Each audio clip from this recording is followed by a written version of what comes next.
Thank you, robot. There we go. I think that makes it a full quorum plus one. All right. You're live on both, or you're live on YouTube and recording. Okay. Steve, I think we're good.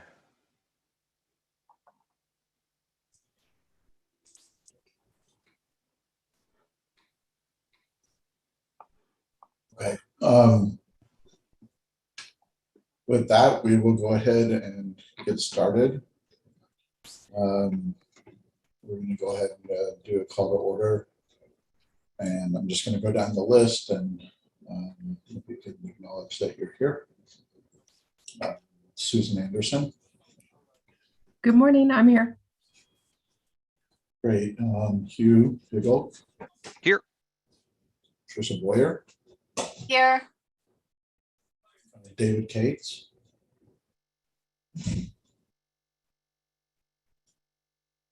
Okay, Alan Galicia. Here. Albert Garcia. Good morning. Hong Ho.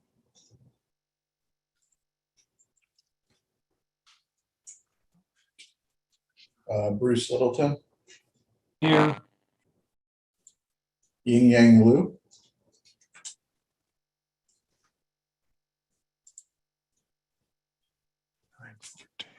David Lucas. Here.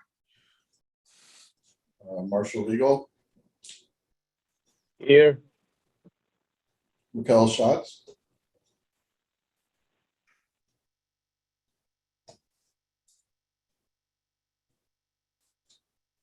Okay, Ward Stanford.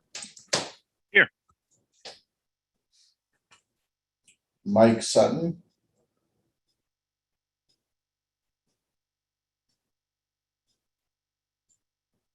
Okay, Christopher Wanamaker. Here. Tessa Wessel. Here. John Willett.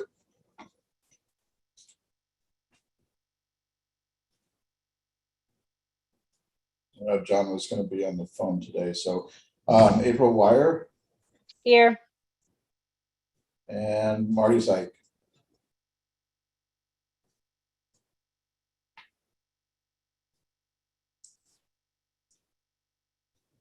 Okay. Are there any other members participating by teleconference I have not mentioned? Hello, this is Ying Yan Lo from ASU. Okay, great. Thank you, Ying. Yeah, Raquel Schatz from Apache Junction. Sorry, I had problems getting on. Okay, thank you. Okay, we have quorum, so this meeting of the MAG ITS committee is called to order. Please mute your microphone to eliminate any feedback, and you will have the opportunity to use the raise your hand icon to be recognized, at which time you can unmute your microphone to talk. When you begin speaking, please state your name and your organization.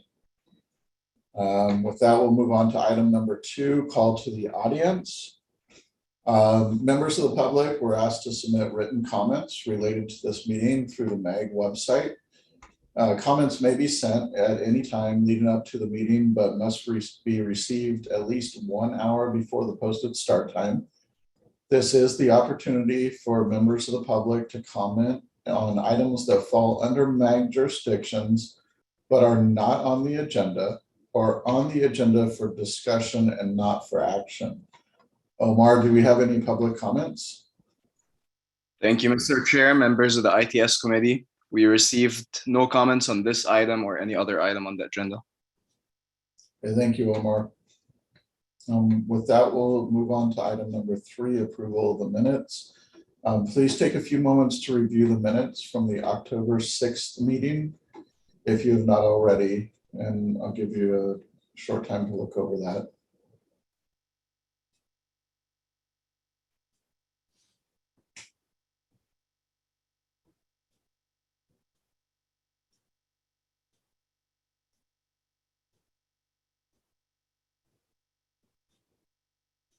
Okay, does any committee member have any revisions?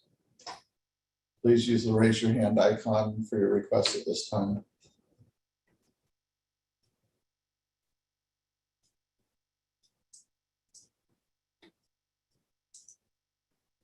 Okay, seeing none, could I have a motion to recommend approval of the meeting minutes of October 6th, 2021? Please indicate by using the raise your hand icon. We have David Lucas, who's raised his hand. Okay, so David Lucas has made a motion, and can I get a second? It looks like Albert Garcia. We have a second from Albert Garcia. So I'm going to go ahead and when I call your name, please indicate yay or nay. Susan Anderson. Yay. Hugh Bigall. Yay.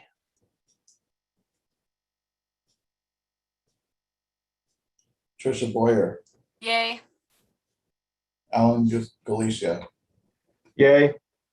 Albert Garcia already gave us a second. Hong Ho. Okay, Bruce Littleton.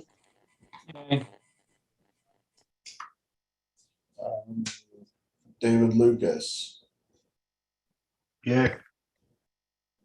Marshall Regal.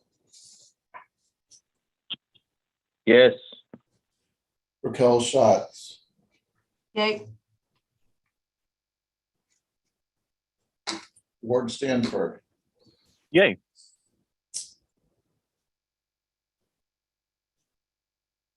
Looks like we have Mike. Okay. Steve, this is Ward. Are you able to hear me? Yes, I am. Thank you. Okay, wasn't sure. Thank you. Okay. Christopher Wanamaker. Yay. Tessa Wessel.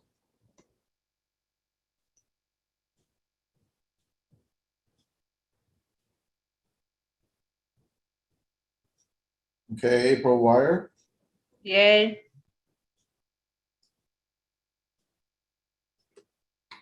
Okay, I believe that was everybody. With a motion and a second, with members polled on the teleconference, the motion passes.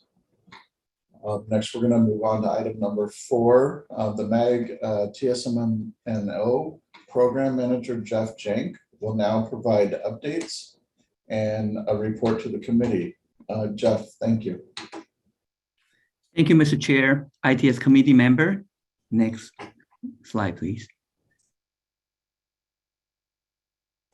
There are 3 items on my report today. For the first item, I would like to invite Mr. Jeff King from our local FHWA division to present on behalf of Tony Wilfield, who is in the rotation of the duty. So, Jeff. Good morning, and I hope you can hear me now. I was struggling during a roll call. Can you hear me? Yes. Okay, good, good. Yeah, the first item, as many of you know, in '99, the FCC allocated the ITS band, also known as the 5.9 gigahertz band, for transportation purposes, including connected and automated vehicle technologies. These technologies enabled a host of applications, as you know, V2V, V2I, V2 pedestrian, collectively V2X. Today, that requirement for V2X is enabled by dedicated short-range communication as well as cellular, vehicle to whatever.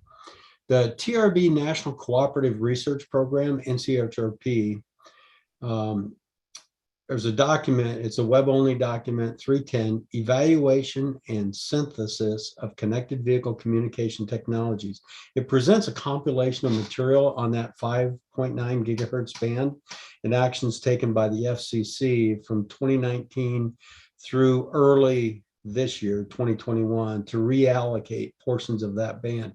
You can find that particular document at the trb.org.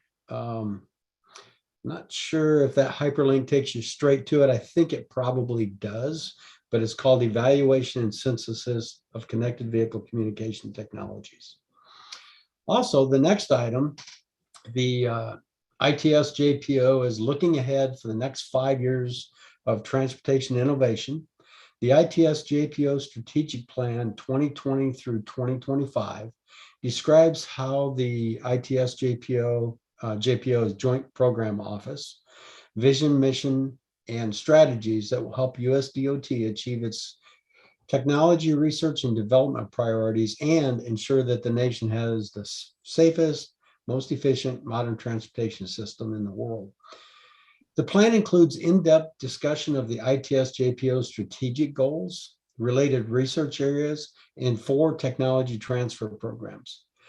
Each year, the plan will be updated to include the annual modal research plan, or AMRP, which provides details about the projects and initiatives underway with a 2-year outlook. The ITS JPO also welcomes comments to that new plan, and at the link provided on the screen, you can go to that plan. So we welcome you to take a look at it.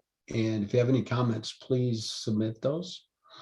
And then the last item is near and dear to my heart, because as many of you know, Tony and I swapped a couple areas, ops versus safety. And Tony let me keep the traffic incident management program. So I am the liaison for the EDC Next Gen TIM team. Got a great group of people on that team. If any of you guys are interested in participating with any of our meetings or any of our activities, just let me know. But one of the things I wanted to share is they were awarded a STIC grant. It was $20,000 plus the match. And what that was for was to install CCTV cameras. And it just happens it's going to be the exact same ones that MCDOT uses on their poles. So it'll integrate very nicely into their TOC and their system, allowing for pan, tilt, zoom, just like you would with your regular pole cams. The only difference will be these will be mounted on the up near the aero boards on their React vehicles. Initially, we put the grant in to pilot 2 of these systems, and we hope, I haven't talked to Mark Brown in the last couple of weeks, but we're hoping sometime late this year, early spring, January, February, that we'll have these in place to where we can see how they're working. And then ultimately, the plan is we may expand this through other funding opportunities to not only React, but also the Freeway Service Patrol that Department of Public Safety has, as well as the ADOT IRU. In a recent meeting, one of the things we were also looking at is once we get these up and running, we may look for some innovation to where we could utilize those mobile cameras as a vehicle to responder alert system, even if it's done through the operator at the TOC that can monitor the queue while that operator may be doing something that he can't, give 100% attention to what's approaching the rear of that vehicle. So with that, Jeff, thank you very much. And I thank the entire ITS committee and Mr. Chair for allowing me to fill in for Tony for the next 90 days. I did tell her she has to come back. Yes, that's important. Well, thank you, Jeff. I know that I failed to, in my introduction, mention that, Mr. Jeff King is really one of the nationally well-regarded safety guru, and who is also the person accredited for bringing in the traffic incident management to this to our region. So, thank you for the update. Next slide, please. Well, the next item is just a reminder for the call for project dates. It shows a lot of achievements that we have already overcome since August 2nd, the release of the applications. And the current step is that we have received all the evaluation scores from the member of ITS committee, and we are about to bring in the air quality evaluation score. Our target is on December 1st, the ITS committee meeting, we will release the final evaluation results. And then it's going to take another month to escalate through all the necessary policy committees for the ultimate approval of this project for programming in the tip. But what I want to say in this slide is the end of the tunnel. We can see the light in the end of the tunnel. Next slide, please.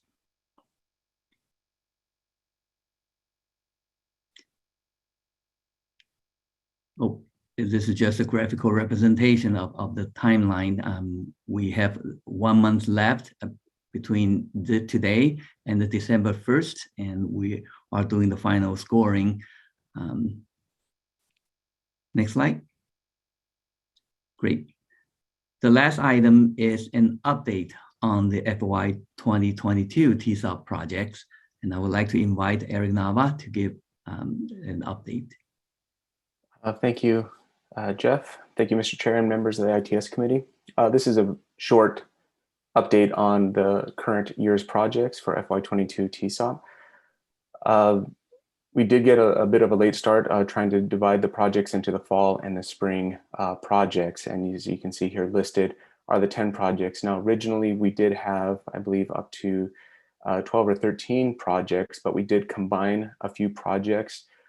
Just logistically would work out better based on the number of applications. So these are the 10 projects for this current year. We have a total of 4 TSOP projects that are currently being scoped out right now, with the first 4 being those projects. We have a 5th project that is also being scoped right now, and is the performance evaluation that is being performed for both sets of projects, the projects in the fall, projects in the spring.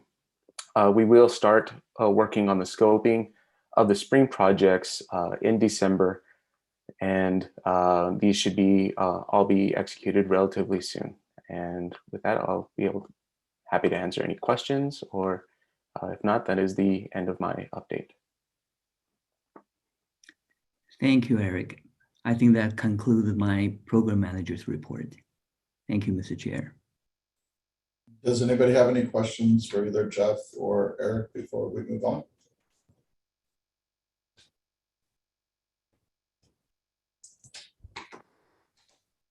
Okay. Nobody raising their hand. We'll go ahead and move on to the next item. And the Regional Fiber Upgrade Task Force reports to the ITS Committee on project recommendations and funding direction to best support reliable fiber communications for the region. The task force received a proposal fiber upgrade project for Queen Creek along Ellsworth Road. Today we will hear more about this proposed project. This item is for information, discussion, and possible action to approve the project. I'd like to invite Ryan Gish with MAG to present this item. Ryan. Thank you, Mr. Chair and members of the ITS committee. We are on to our second project. I don't know we're into the second year, but next slide, please. Thank you, Eric. So we kind of talked about a couple projects we could do. We've been going through the process, and now we're at the point of selecting one. The task force went through the whole process of picking one that they thought was probably the best use of funding and regional, I guess, importance. So on this, we found a connection along Queen Creek. It was an existing connection or a regional connection, but it was using a wireless hop. So we had a 1 mile hop that was going from Germain Road all the way down to about Queen Creek Road at Ellsworth. And that was probably done about 4 or 5 years ago through the RCN project. Since then, Queen Creek has had several developers come in and have added conduit along that whole path and helped Queen Creek out with installing some of that. So with that said, one of the major requirements we have with this project to keep the funding or the amount or cost low is existing conduit, because if we had to go through a project to install or do construction or dig in the ground, we all know it's going to take a little bit longer, and the funding just isn't quite for that. And this is more for an upgrade or, I guess, additional redundancy to different paths. So either way, this was a really good project to kind of work with Mesa as well as Queen Creek. Queen Creek is the major on this, and it's going to be starting just north of Rittenhouse Road along Ellsworth. And originally we were going to stop at Germain Road, but due to City of Mesa's, they have a little bit of a bottleneck at along Ellsworth there. So we decided to bring it up an extra 3,000 feet. The original, I shouldn't say the original, but there's condo all along that path. We have a contractor in place. Queen Creek's, they had helped us test out a lot of the conduits, so that was a big help there in getting that done. And then Mesa will be providing the fiber path from that point at Pecos and Ellsworth back up to their TMC. And of course, we had the wireless connection before. It was a little spotty. Sometimes it wasn't always working the best, or sometimes we had to go just kind of kickstart it or reboot the equipment. But now this will provide a much more reliable and, of course, a higher bandwidth connection. We'll continue with sharing of street cameras. They might use it to help with signal coordination with Mesa. And of course, the additional support. They're having a new police department built in Queen Creek, and that'll help support them. And we can also use the additional connections to support what's called emergency or fire, and also 911. The approximate cost is about $35K. Some of that might seem a little bit lower if you look at the original quote for the install. The reason why is Queen Creek had been a little bit advantageous, and about 6-7 months ago had purchased fiber. So they purchased about 50 miles of fiber, kind of having it ready so in case some of these projects come along, and it proved to be a smart move on their part. So we are, as part of this project, we will be reimbursing them for the, let's say, 1.5 miles to 2 miles of fiber that's going to be required for this project. And with that, I'll open it up if anybody has any questions or comments.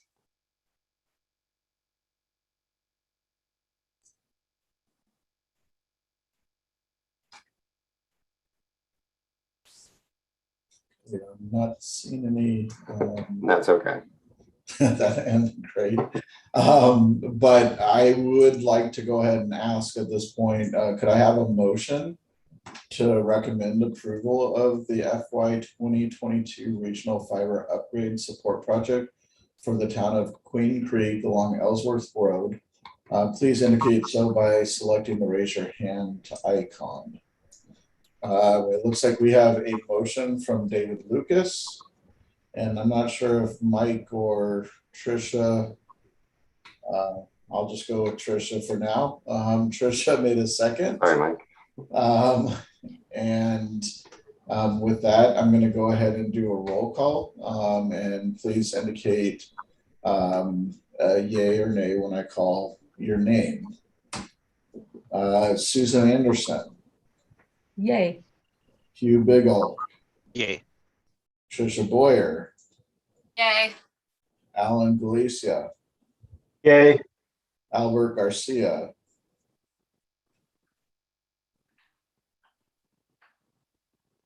Okay, Hong Ho. Yay. Bruce Littleton. Yay. David Lucas. Yay. Marshall Regal. Yay. Raquel Schatz. Yay. Ward Stanford. Yay. Mike Sutton. Yay. Christopher Wanamaker. Yay. Tessa Wessel. Yay. John Willett, if you're on the line. April Wire. Yay. Okay, with a motion and a second with members polled on the teleconference, the motion passes. So we will be moving forward with that project, right? And Mr. Chair, if you don't mind, can I give one quick plug for something? Absolutely. All right, thank you, Mr. Chair. Members of the ITS committee, I just want to give a quick thank you to folks at Peoria, so Steve, you and your folks, as well as Scottsdale and ADOT. Just want to give a quick thanks for all of your help in the recent, we'll call it an extra RCN connection along the 101. So pretty long connection, about 40 miles long. Made a few patches here and there with help from all those three agencies. and we were successful in getting the path from the west to the East Valley along the 101. Kind of helps bridge another gap that we had between the East and West Valleys. So I just want to say thank you for all of your help and support in that. And that's all. Absolutely. Thank you, Ryan. I know that was a critical path as well with some of the ongoing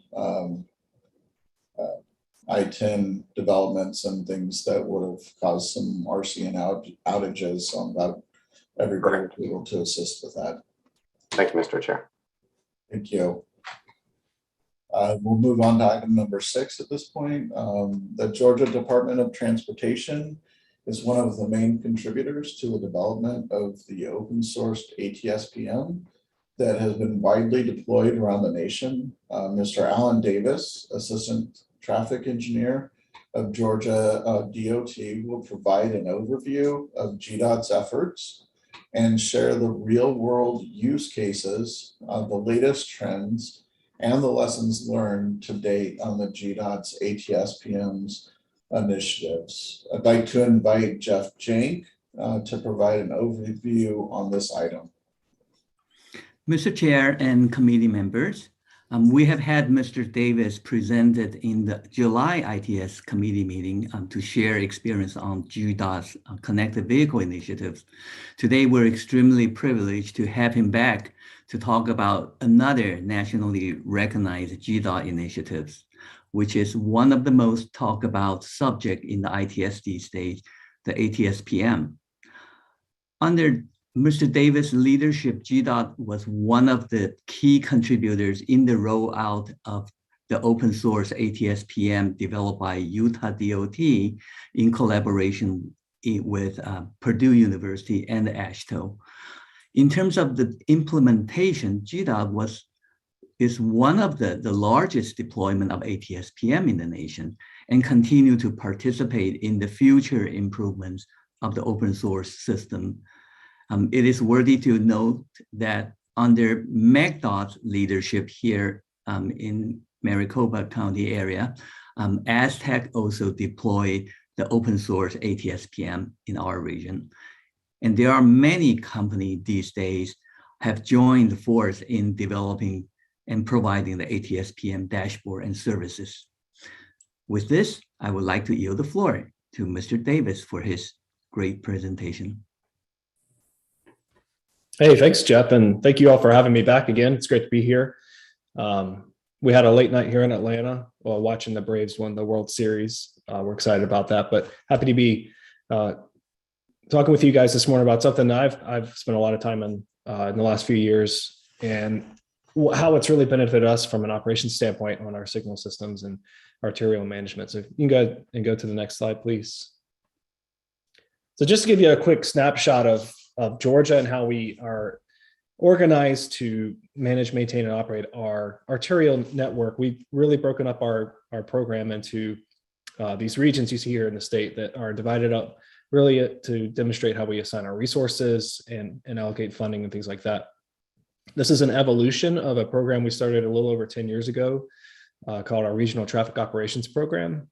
We have since grown it, evolved it, and even rebranded it to what we call now SIGOPS to encompass the entire state. And that's built on a lot of the lessons learned, the operational strategies and outcomes, technology solutions and innovations like automated traffic signal performance measures. We're able to leverage out now to the entire state and really actively manage the entire system, and something we're very proud of. So you see here, we're very centric around Atlanta because there's a massive population base there, but we definitely extend our resources out to all parts of the state, up to the north in the mountains and all the way down to the south in the port areas where freight's such a priority for us. So next slide, please. So yeah, with that, I'll dive in a little bit of our story around ATS-PMs, automated traffic signal performance measures, where we kind of come from it, what they are, how we use them, and some things we've done with them. So next slide, please. So the basic concept, if you're not familiar with these, is really built around research that was done at Purdue University through a pool fund study years ago, that developed these standard enumerations at traffic signal controllers that recorded every event that occurred at a 1/10 of a second resolution. So every time the light would turn green, an event would be recorded. Every time it turned yellow, every time a detector was actuated, all the various settings and things that could occur in a controller were captured in these standard set of enumerations that signal vendors would incorporate into their hardware and software stacks. Having that standard set of enumerations, you have a common platform of data for everyone to work off of. So it's not a proprietary system or metrics that you can tie to. It's meant to be agnostic, and it's openly shared and maintained at that link you see there on the slide if you want to get the actual list of enumerations. I think one thing that's important about this is that the agencies across the country continue to participate and pour back into this body of work. With a recent update to these enumerations, which was just released a year or two ago through another pool fund study, to really capture some nuances and clear up some ambiguities within the original set of enumerations. And so we've learned a lot, we've developed a lot, and we continue to work through this. But this is the basis of ATS-PMs that I'll be talking about today. FHWA and through the Everyday Counts initiative expanded the definition of ATS-PMs to a broader set of tools and suite of tools. But a lot of this work is really tied down to these individual enumerations that are standardized across the industry. Next slide, please. So what does it take to have an intersection, a traffic signal that can capture and record these events? So at the very basis, you need a signal controller that can log high resolution data. Now, this is usually standard for most modern traffic signal controller platforms. Here you see a model 2070 ATC controller that we use in Georgia. But I think almost all the major vendors have incorporated the same set of technology within their offerings and wares, if you will. Well, another thing that's really essential for a lot of the metrics, but not all of them, is the vehicle detection that you would have in an intersection. Now, in Georgia, we had, as represented here on this overview in the red boxes, this is kind of our standard setup that we already had at intersections. We would have presence detections at some of our minor movements, such as left turns or the side street. And then we would have advanced setback detection on the mainline approaches and separated lane by lane. This turns out that this put us in a very good position to capture almost all of the standard performance measures that were developed based on these event enumerations. Lastly, I'll mention that communications makes capturing these remote communications to intersections makes capturing this data a lot easier and a lot more practical. There are ways that you can capture the data and then use what's called a sneaker net. Darcy Bullock at Purdue coined that term, I think, where you capture and log the data at the signal on a small little computer and then manually load it into a database later on to review it and analyze it. But if you can have a communications backhaul that you can already use for managing your signals, you can also remotely gather all that data on a regular basis. And all of a sudden you have really a 24/7 situational awareness of the intersection and what it's doing and how it's performing. Next slide, please. Through a lot of the, and this is a diagram provided from Utah DOT, who's done a lot of work in this space. There are a lot of performance measures that you can use different detector schemes and setups to capture additional information. This is actually a setup that's specific for Wavetronics matrix unit, but could be used for any kind of modern detection platform that's able to create these what I'll call virtual zones. And you see that they set up your presence zones for actuation that feed different measures, in this case, a split failure, represented here in the blue squares. The purple squares you see there are zones that set up just in front of the stop bar that are ideal for things like turning movement counts. The orange squares you see there are ideal for yellow and red actuation performance measures, where you're actually measuring if there are vehicles running a red light. So you have those even further out in the intersection. And then some additional measures that there can be programmed in that are designed for purely data collection purposes, which was kind of a new concept for us in how we operated our signals, because every piece of detection equipment that we would have installed at an intersection was there for an actuation purpose. It was there to operate the signal. So having this new paradigm where we could actually leverage existing detection equipment, say if we had a Wavetronics matrix unit there at an intersection or a video camera or what have you, all of a sudden we could leverage what we had present already and capture even more data and information about how the intersection was operating. Next slide, please. Now, this has been very much a team effort in developing the resources and technology and tools behind this. Like I mentioned, that the original enumerations were part of a pool fund study years ago, led by Indiana DOT and Purdue University. Utah DOT pioneered a lot of the open source tools that actually took that data that was captured and put it into useful analytics that engineers could use to monitor and optimize their system. It's the same base core system that we use at GDOT for our intersection level performance measures. It's a web-based tool. It is available as an open source and is something that's continually developed both by UDOT and other folks that contribute back into the open source code. At GDOT, we have over 7,000 signals here logging into the system now. And so that is almost every traffic signal in the state. It's every traffic signal that GDOT operates and maintains in the state that is continually collecting this data. We have it at a public website there that you can see, and feel free to on your weekend nights, go and see how our signals are doing. I know that's what everybody wants to do. But having that open platform, web-based tool that not only we at GDOT, our engineers, our local agency partners, our consultant and contractor partners can get in and have access to this information and data, and it really extends the reach of an engineer. Next slide, please. So to get in a little bit of how this data is actually used, this is the actual visualization. I'll go through a couple of the different charts and figures that we use pretty routinely and how we use them. Again, this is all pulled from that open source platform developed by Utah DOT. This chart here is known as the Purdue phase termination chart. And what it is representing is how every phase at a traffic signal is terminating each cycle. And what that can tell us is various things about its performance, the amount of demand that's present from vehicles or pedestrians at its approach, and also the performance of equipment out there.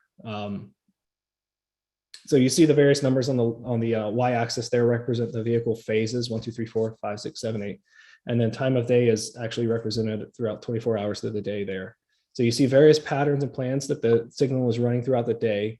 And then when those different termination types, whether it be a gap out, a max out, a force off, or an unknown termination, that the phase actually goes through. And so immediately what I can tell from this, and what a way we use this very often is if I have a signal who is continually maxing out in a period, especially when it's running free, that will typically tell me that there is a faulted detector. If there is a signal that is maxing out at certain parts of day or forcing off at certain parts of day and it's not running a coordinated mode, that tells me that there is a lot of demand in that signal and I may need to adjust some of my green time allocation to better operate that signal. So very quickly, I have a snapshot throughout the day of what the signal's doing, especially overnight. And we can very quickly see how that signal is operating and make assessments and judgments about what we need to do for that day or that week or throughout a program to assign resources to better operate it. One of the classic representations of how this particular chart is used as well is when you get a call in the middle of the night or in the morning that someone sat at a light for 20 minutes and never got served, or they were driving along a corridor and in the middle of the night and were stopping at every light and there was nobody on the side street. Now, most of us don't work throughout the middle of the night. And so a technician may go out there the day and see that it's operating just fine. But what the case may be is in the middle of the night, there's light glare from street lights or a building or something, and it's actually tricking video detection and thinking that there's a call there. And the issue is only present at night. And so very quickly you could capture that, see that. The technician can go out in normal hours and adjust the settings on detection so that the issue is no longer a problem. Next slide, please. So that was kind of an intersection maintenance focused chart. This particular chart here gets into a lot of some of the coordinated aspects of an intersection and the performance of a coordinated signal system. So this is called the Purdue coordination diagram. And what it represents is where vehicles actually arrive at the intersection during its cycle. Are they arriving at an intersection during its red phase or during its green phase? In a coordinated system, I want those vehicles arriving typically during the green phase. So lots of information that's here. All the black dots you see there are representations of the actual vehicles arriving. And very quickly, I can see that in the AM, this is a very directional intersection. This is looking at one direction here. So in the AM part of this chart, again, 24 hours along the bottom, you see that the dots are sparse. And so I can assume that traffic is largely going in the other direction. And then the PM, the black dots get very dense. So volume is picked up and it's very directional. So I can see where within my green time that platoon is arriving at this intersection. Do I have room to adjust things? Am I clearing queues? This is a particularly busy intersection, as you see here, where lots of queues in the PM, especially in this direction. And you can see it kind of taper off in the middle of the night. This helps us to really assign appropriate cycle lengths, manage queues, optimize during different types of day for contextual performance measures.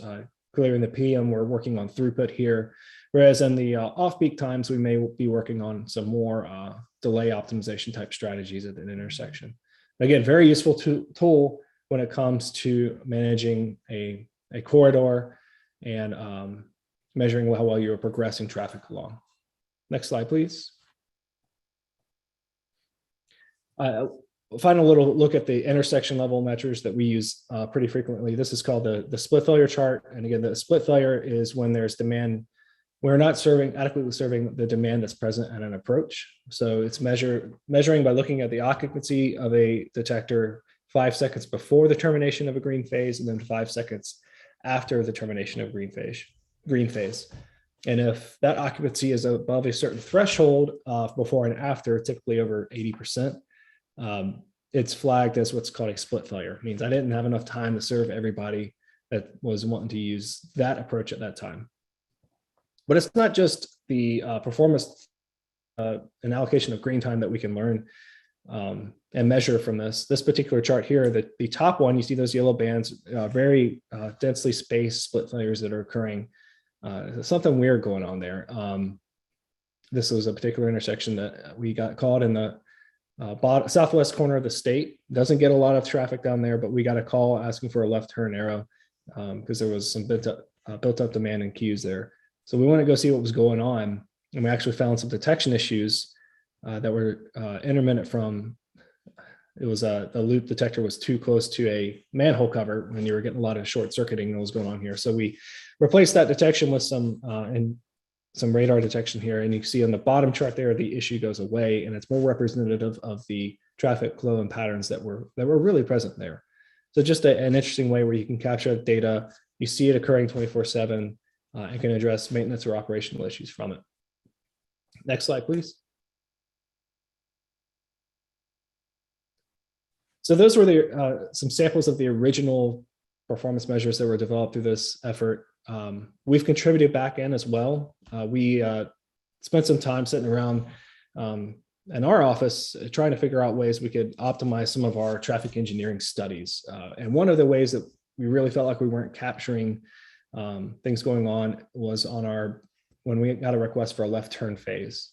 One of the aspects we would look at was available gaps for left turns to make permissive movements. And that was typically measured by an engineer going out in the field for watching it for 15 minutes with a stopwatch and making some kind of closed estimates on what available gaps were there for vehicles to make permissive left turn movements. But we thought through it, we said, well, we've got all this data here about what's going on here. We know when those setback detectors are actuated. We know when there's a vehicle trying to make a left turn. We know what the signal timing is. Can we put all that together and chart out what these available gaps look like? So we did some classic computer coding at least for me, of drawing out on a whiteboard and messing around in Excel. And next slide, please. I'll show you what we came up with. Eventually, when we gave it to some real computer programmers, is the left turn gap analysis chart, which is forks back into the main UDOT open source code. And what this is looking at here is throughout the day, various thresholds of available gaps for a permissive left turn for a left turn phase. So it's looking at the number of vehicles that are approaching an opposing left through movement to a left turn and what the measured gaps are between vehicles. And what very quickly we could see throughout the day what those gaps look like and adjust it on various thresholds based on context. And then we added in a line there that said what the percent of available green time that was there were gaps greater than a certain threshold, in this case, 7 seconds. So that meaning, we may have a lot of gaps that are really tight together, but there may be a tight platoon and they're for half the cycle, and half the cycle there's no opposing traffic. So we want to be able to capture that in this measure. And very quickly we saw on this intersection here that between 2 and 7 p.m.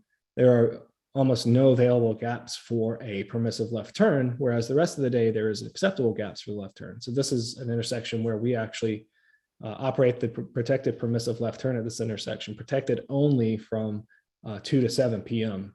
Roughly. And very quickly, we could see that on a particular day, over a week, over a month. What do the trends look like? Is this a consistent problem?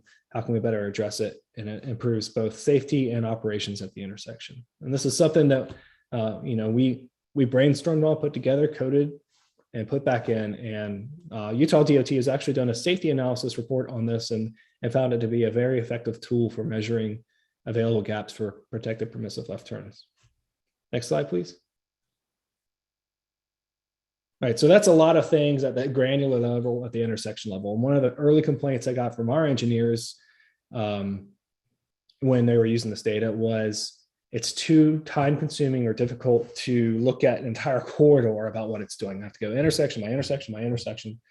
Can I just look at the whole thing in the big picture? Next slide, please. So that's when we got into some of the more corridor-based measures. So this chart you're looking at here is a monthly report that I believe you guys have started using as well, that we worked on, that was born out of a 200-page Excel document that we created every month. That took 2 or 3 full-time equivalents to actually gather and compile the data. We said, this is ridiculous. We have technology and tools that can automate this. Let's just make a splash page that can aggregate all this data in and present it in a very clean and efficient way so that an engineer or an executive level can look at it and get the information quickly. So this is what we call, originally it was our Mark I platform. We call it now our SIGOPS metrics. It really represents the corridor level of that ATSPM data, that high resolution data at a higher level. You'll see various terms here and things that are gathered from our operational and strategies and tactics, and things that represent the particular goals we're trying to achieve: throughput, arrivals on green, progression, et cetera. We also tie in maintenance elements, vehicle detector availability, push buttons, and then things like CCTV availability. And then we look at even our task resolution and corridor level metrics like planning time index and travel time index. Next slide, please.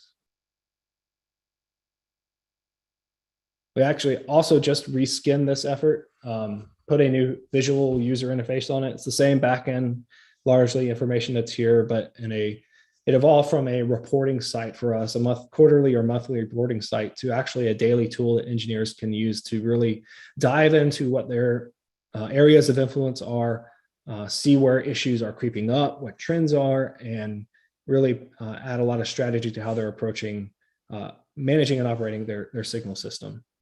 This is also a public-facing website that we put out, and it's also open source too. So we share that back out to the community at large, and it's currently a separate fork from the UDOT effort, but there's talks of perhaps intelligently combining those things in the future. But this is just a look here. You see a lot of the same measures and things here, just a much more dynamic tool for interacting with all this data and information. Next slide, please. Again, another look at what is there, and you see this is a particular area and zone that someone may be responsible for. Here, this being our eastern metro zone. If you go back to that original map we had at the beginning of this presentation, but you see very quickly a summation of, on the slide, the arrivals on green. It's changed from a previous period, and this one's configurable. This is a monthly, looking at the prior year. And then it's aggregated down to the corridor level there to see trends over time and see where issues are, who's creeping up, who's creeping down, where do I need to focus my efforts as an engineer in improving the operations of a system. Next slide, please.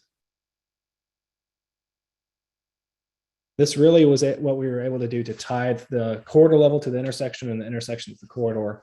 You see at the top there is a representative chart from the aggregate site where I'm looking at a particular corridor for split failures. And I see that my worst performer there at the top of the list. And I can very quickly jump to ATSPM, dive into the intersection level by time of day or whatever it needs to be, and see where the issue is and make adjustments to the actual operations and timing. Catching those outliers that may be throwing off the performance of a whole system or being that pain point that you get the most calls about, you can really capture it, see the issue, address it, and move on to the next thing very quickly with this data. Next slide, please. Another tool we developed is this thing known as the Watchdog. So this was an original tool built in by UDOT that looked at trends overnight, typically, and sometimes during the day, and made some assumptions based on the data. So for example, it looks from 1 to 5 a.m. every night and says, if I have an intersection or approach with where it is maxing out from 1 to 5 a.m., I can make a reasonable assumption that there's not vehicles present there and that demand is caused by a broken loop. And it will send an alert out every morning in a form of an email. Well, this page here aggregates that information that's gathered so you can see how long something had been faulting, how long something had been out, how long did it take for it to get fixed. Lots of those kinds of fun information. I'll aggregate it here. It really helps us watch trends. Next slide, please.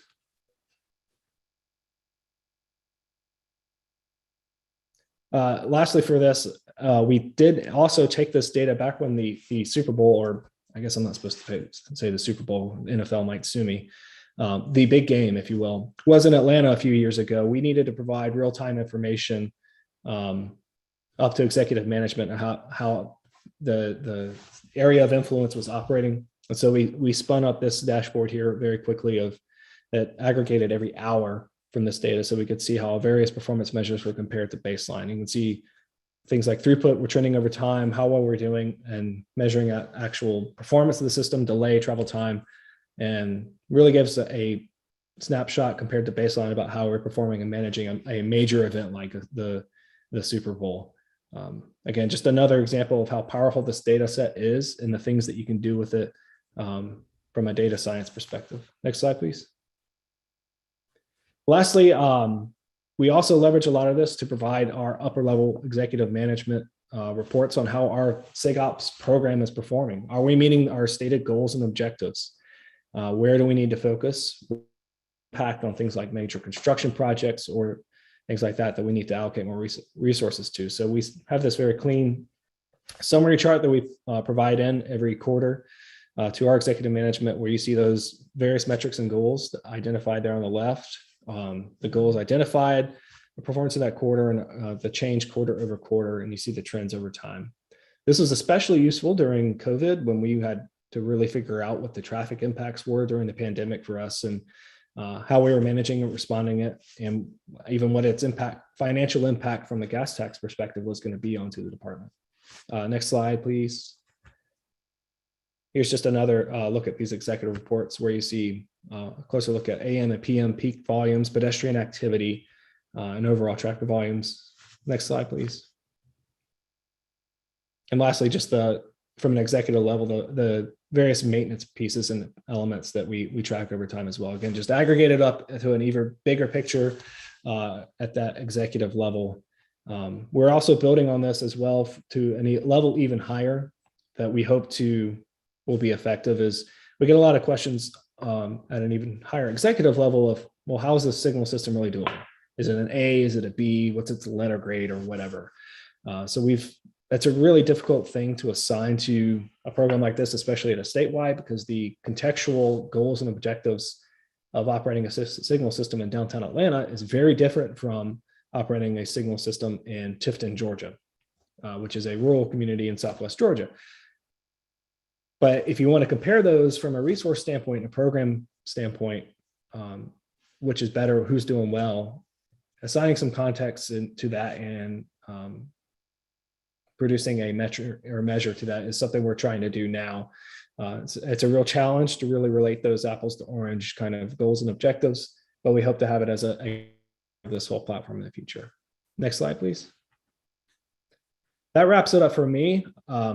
And our work with automated traffic signal performance measures, what we've done with it, a lot of the work that's gone along the way and where we're going with it. And I really appreciate it, the opportunity to share our work here and what we've done. Jeff, I don't know if we're doing questions or anything, but if so, I'm happy to answer. I think we already have one question from Mike Sutton. Yes, as Jeff said, I'm Mike Sutton. Also here with me is Gary Bonner, who works here. He's our ITS network engineer, and he did have a couple of questions if there's time. Go ahead, Gary. I just had a question as far as do you have the GitHub repo for the SIGOPS that you can share? Yeah, I do have it. Not handy, but I'll be happy to send it to you. Okay, perfect. Thank you. And our information, is available, through the MAG ITS committee. So thank you from me as well. Sure thing. Do we have any other questions? If not, I have a few. I mean, Alan, I've heard your presentation on ATS PM a couple of years back, but this one is fantastic. Has much progress been made, and thanks to your leadership. My first question is 7,000 intersections. That's a large number. So I would like to understand the architecture. I mean, the whole state was pulled to the same server, or you have a distributed server? Great question. And there's been a lot of lessons learned through that. So from a network standpoint, most of the signals in Metro Atlanta are connected via fiber. Rest of the state is either connected through local agency fiber, and a lot of that's really just Metro Atlanta. And about half of the state outside of Metro Atlanta, signal-wise, is connected via cellular backhaul. We're fortunate to have a pretty robust cellular provider network. We contract with Verizon Wireless. Their coverage in the state is pretty substantial. So that's been a big help for us in being able to deploy out cellular technology to be able to have a communications backhaul. We did that for be able to operate, maintain, and remote monitor a lot of these signals. And it was a part of a conversion upgrade we did, 6 or 7 years ago now, where we updated the entire state's signal software from a product from the year 2000, I believe was our last upgrade, to a modern ATC Linux-based platform. Now, actually scooping in all that data has been a lot of lessons learned from us. We've all but broken Microsoft SQL Server, which is not designed to really handle this size and scale of data that we pull in. So we actually have a pretty robust virtualized machine handling all of our actual database architecture work, the ingest, storing, and processing of the data. And we actually, in the last couple, I think 2 years ago, implemented 1 or 2 years ago, something like that. Time is a little weird these days with COVID and all, but we implemented our database got to about 80 terabytes worth of information. More than half of that was index. So we had a real problem on our hands. So we implemented some pretty aggressive compression techniques. We worked with Kimley Horn to actually do this and compress all of that data down in a format called Parquet. It's an open source compression tool that drastically reduced our load from 80 terabytes to under 10 terabytes worth of data, which made it much more manageable. And so after about 3 weeks, we compress it and offload it off to cold storage within our network. And that really helps us manage the data, because most of our interaction with the data is really quick and fresh, and it's in that first month or so of the data existing. And then looking back at beyond that occurs, but at a much less frequency. So having it at that slightly slower cold storage in that compressed format helps us manage it better, and it really isn't a resource load in terms of compute and process power. Wonderful. So I have a question on the latency. When you have the good, say, fiber direct connections or even wireless, a good communication, so what's the latency? I mean, what's the latest record that you could see on the dashboard? 15 minutes, 30? an hour? Sure. Yeah. So we actually pull all of ours in every 10 minutes for the whole state. Now, And the processing could catch up that fast? You could see yes. the last 10 minutes. Hmm. Yeah. So that's how we operate it. It takes about 7 minutes to actually pull the entire state, and that's just continually cycling through. That is something that is, kind of the older architecture how it's designed. We've thought about what it would look like for the controllers to actually push events to a server so it's more fresh in real time. But we found that for the most part, this kind of data and looking at it, and how it's used, at least now, that 10-minute pull is kind of okay. Very good. Yep. So my next question, if no one else is asking, is the detection requirements. That's a pretty comprehensive. I mean, when you're talking about the narrow zone in front of the stop bar and all that, right? The Wavetronic, is that the standard detection? Is a radar based, right? Right. Does it provide that accuracy? I mean, I don't know where it's mounted, and I mean that's pretty closely spaced. Sure. Yeah. So there's a number of standard measures in the UDOT platform that require no detection. They're based solely on what the controller is doing. And there's a handful of them that require some detection. We have a large presence of inductive loops. We have video detection. We have radar detection as well. All of these can feed into it. It's just capturing those events that are occurring in the controller. So this is by no means an endorsement of Wavetronics and their products or or anybody else like that. Utah DOT had done almost an exclusive deployment of Wavetronics in their agency years ago. And so that's where a lot of their information was based on. But from an accuracy standpoint, for those intersection level detection zones, multiple studies have been done by multiple agencies that, especially when compared to loops or just hand visual counts, are greater than 98% accuracy. Get setback, you get a little less accurate, but that's been a challenge of the setback detection other than loops for decades. But yeah, when those tighter zones, at least with the video and radar detection that we use in Georgia, we are able to typically get close to 98% or better accuracy on those. So my next question is, I think in the early version of ATS-PM, the way the information consumed is you have to specify a date, and it went into retrieve, and you look at the 24 hours, and I know you could have look at the multiple days, but my question is, when you see abnormal patterns, you always wonder, like, did it happen yesterday, or how long has it been going on, right? In the future, or in this most latest version, is there any provision to help facilitate that, to identify the trend or perfect? So yeah, we've kind of scratched the surface on that with the corridor level look at things where you can see trends over time. But that's really a lot of room for growth within the platform in itself. There are a lot of commercial products out there that have started to implement those things and really had a lot of success in capturing those deltas. I think that's where you'll see a lot of benefit and growth come from, either open source systems or commercial systems, or both, really, where they can say, this is looking off compared to the last week, compared to whatever. You probably need to go look at this. That's, I think, what we're all looking for. And we're getting very close on the open source side. And again, commercial partners have started to implement it as well, to where that's becoming a reality. Got it. My next question is more on the decision support. It's good that you could look at the chart and say, well, that looks like a malfunction detection, right? Is there like something built into it to just kind of spell it out in plain language that you might have a detector issues, or need more time for the lap turn and whatnot?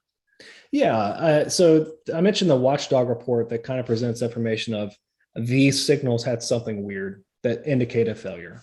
So there's that piece of it from the open source standpoint, there are commercial products out there that have gone a step further and said, I'm almost certain that detector 1 on phase 3 is out, and can even go even further and automate a ticket into your asset management system, if you will, and get a tech dispatched to it. So that workflow exists, not so much in the open source side yet, but definitely in commercial products. So that is present there. But I think that the greatest example I have here is on our program, just from going from no ATSPM system to where we are now, is before, when we would do detection checks, our consultant teams and support teams and in-house staff would send out armies of technicians and engineers to inspect every intersection. So they go up and down a corridor, hit every push button, watch the front panel of the controller every time a vehicle went over to make sure the little X lit up on the screen, and then move on. And that was meant to represent a month of data and reporting. And they go enter it into a spreadsheet. Now that process is automated. And so an engineer or technician can get a list of, okay, I don't need to go to all 100 intersections that I'm responsible for. I only need to go to 23. And so that efficiency gained of only going to where the problem seems to be represented has been substantial for us. And there's been, Federal Highways did a whole report on cost benefit analysis for ATSPM as well.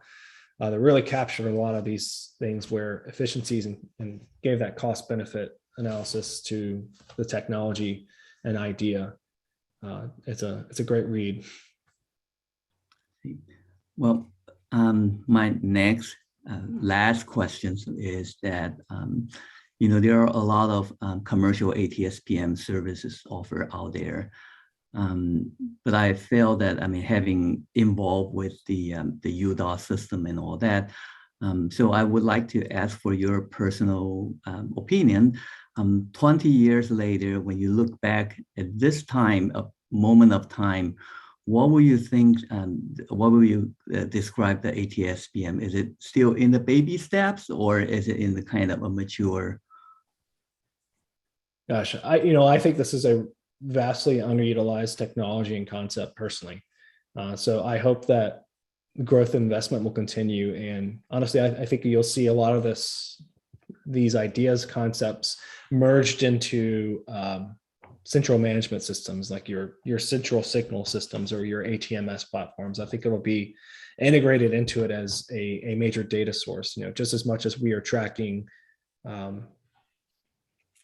performance segments on freeways and arterials from a speed standpoint. You'll also get the information fed in on delay and split failure. So I think that you'll see a lot of that harmonization brought into those larger platforms that we as agencies all use and lean on to manage our systems.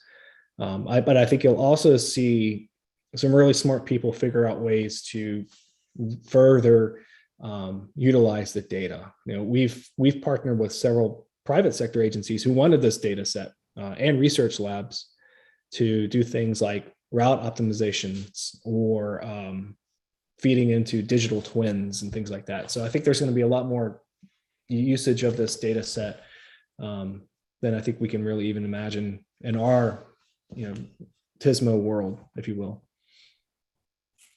Wonderful. Thank you, Alan. I'd like to pause for a moment to see if anyone else have questions for Alan. Sure. This is Steve McKenzie with City of Peoria. Alan, do you mind sharing what your ATSPM software that you're currently using is? Right. So our two big platforms are the open source UDOT developed stuff that's available on GitHub. And then our SIGOPS metrics platform was developed by GDOT with the help of Kinley Horn. That's also open sourced. So as far as ATSPM goes, those are our two big elements. Yeah. April, you have a question? I don't really have a question, but I do have a comment. So Alan did, I do speak with Alan honestly quite regularly about what they do at GDOT. And I like to think that MCDOT is making our way towards where UDOT is with their ATS-PM system and their SIGOPS. So we have taken an effort to pilot those at MCDOT ourselves, and we do have plans as part of like the last MAG tip application that was provided and submitted to advance ourselves in the ATS-PM space, bringing in those metrics, kind of like what Alan showed on a corridor level to the region. We've at MCDOT, we've gone through the effort to pilot it ourselves and see what it's all about and get a good feel of it. And so that is the next step for us, is to take a deep dive for the region into using the setting up the performance metrics for SIGOPS, cleaning up some of the work that we've already done with ATS-PM, but we recognize that there's some back-end work that needs to be cleaned up. So we're in processes now with existing RADS projects and future RADS projects that is on the horizon for us as well. Well, thanks, April. I think MCDOT's investment in this current regional ATS-PM is a significant one, and it provides an opportunity for agencies to quickly, try it out, see if you like it. The current system, I think, the city of Tempe, almost all the intersection, if not, has been configured, and also all the MCDOT signals are on it. So I know there are many commercial offering these days, and so I feel that ATS-PM is here to stay. Whether you use it or not, it's going to be in your controller. You'll be able to collect such data. So, but I'm really grateful for Alan to come back second time to provide. I mean, this is a wonderful presentation. We're going to learn a lot from you. Thank you. It's a real honor to be here to share with you guys. Thank you, Mr. Chair. And thank you again, Alan. It was very, very informative. And I'm excited to see all the changes and advances that have been made. I haven't seen anybody else raise their hands. We're going to move on to item number 7, the request for future agenda items. So does any member of the ITS committee have topics or issues of interest that you would like to have considered for discussion at a future meeting? If so, please indicate so by raising your hand.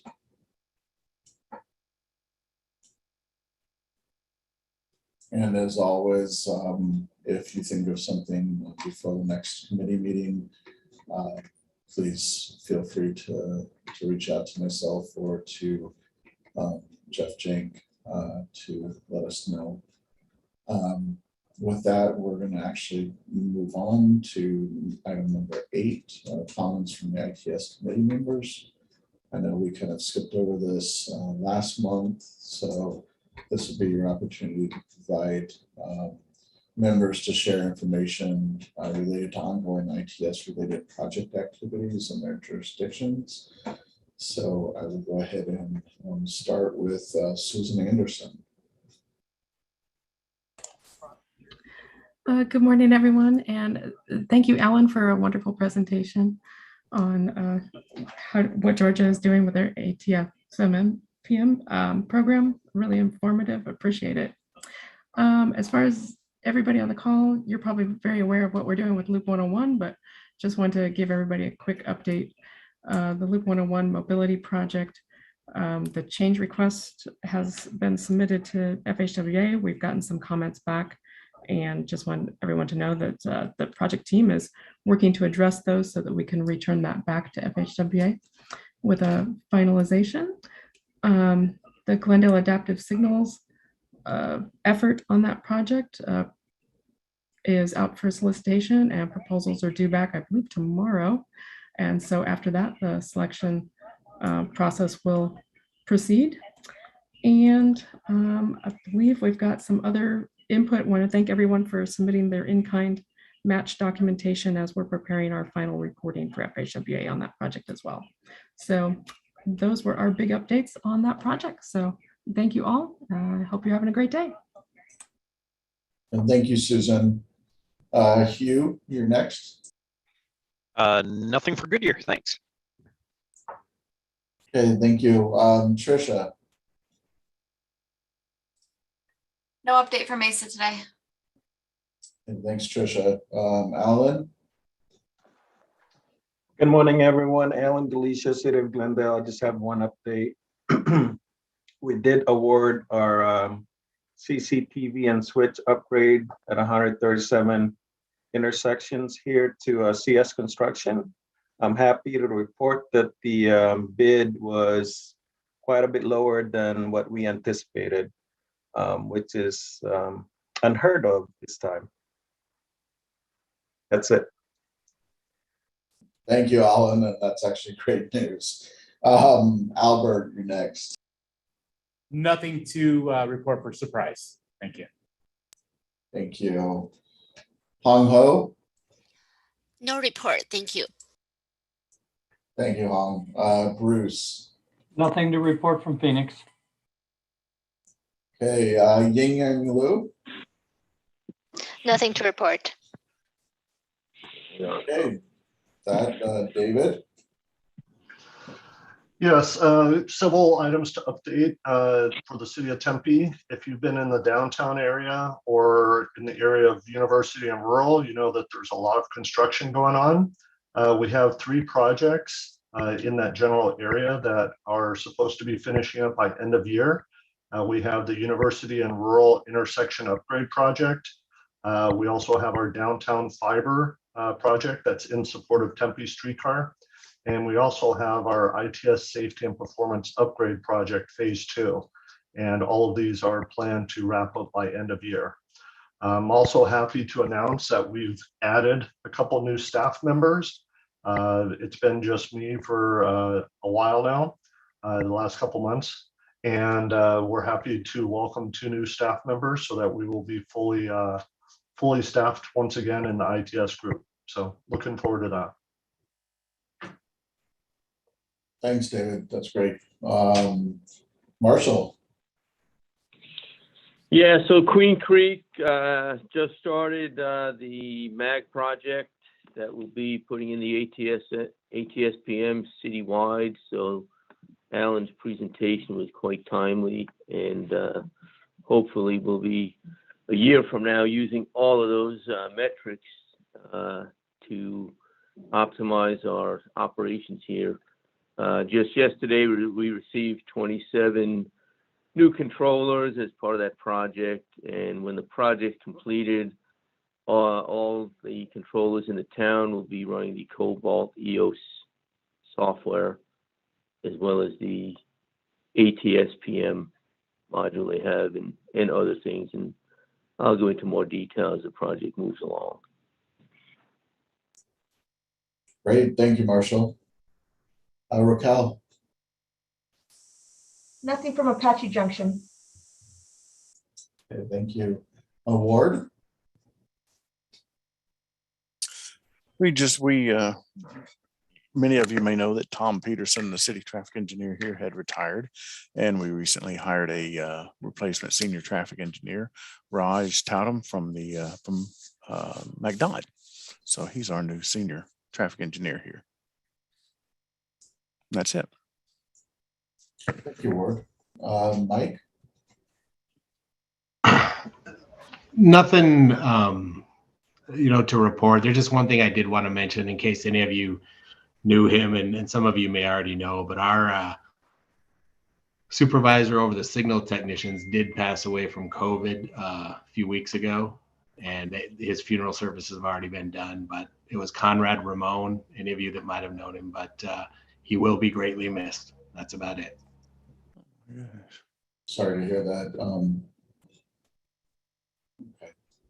With that, we'll move on to Christopher. No update from Pinell County. Tessa Wessel.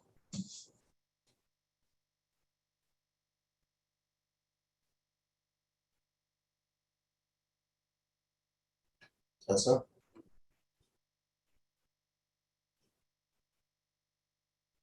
Okay. I'm not sure. John, John Willett, were you able to join us on phone?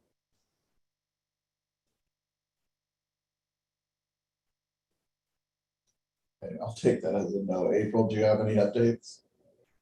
Just a quick update on the Bell Road Phase 2 and the Olive Dunlop Avenue adaptive project. So we are looking for at a partial turn on following Thanksgiving, the week after Thanksgiving. So more to come on that, but everything's moving forward very well. Thank you to all the partners for helping to move that project forward aggressively and doing your part. So that's it. April, did you want to mention the Bell Road Communications project too? So that one has been handed off to our construction group, and right now we are waiting for the fiber to come in. So to Ryan's comment earlier on Quinn Creek, that was very smart of them to buy that fiber early on. We are looking at a 52-week lead time on the fiber, so that's what's delaying the project a little bit. Great. One good thing that I can mention on that is the vendor for the actual switches that will be deployed in the field. They're going to bench test those prior to deployment. So hopefully that once the fiber's in place, that deployment goes smoothly. I skipped right over myself. For City of Peoria, we've actually got several projects ongoing right now. We are just finishing up a kind of a semi-redundant loop up in our northwest Vistancia area. There's just a little bit more fiber to be pulled in. It's actually going to give us a connection to a TI that we've been basically blind from since the day it turned on. So we're excited about that. It's also going to help out with some redundancy down the road using the Loop 303 FMS fiber route availability. We have an ongoing study and design for a $1.6 million project for next year for the construction of a redundant loop that's going to basically help to alleviate our right now we just have one backbone that goes up into the north part of the city. This is going to give us redundancy. There's going to be a lot of revisions made and fiber splicing that takes place as well to get, we currently have about 45 signals all on a total of 4 strands. So we're trying to get that broken up into some logical loops. So that study is underway, and we're also kicking off a before study prior to our Lake Pleasant Parkway adaptive project that was funded through the TIP. That's underway with ADOT, but we're trying to get it before study done to collect data prior to turn on for that next year. I think that's it for Peoria. If I missed anybody, if you could please raise your hand.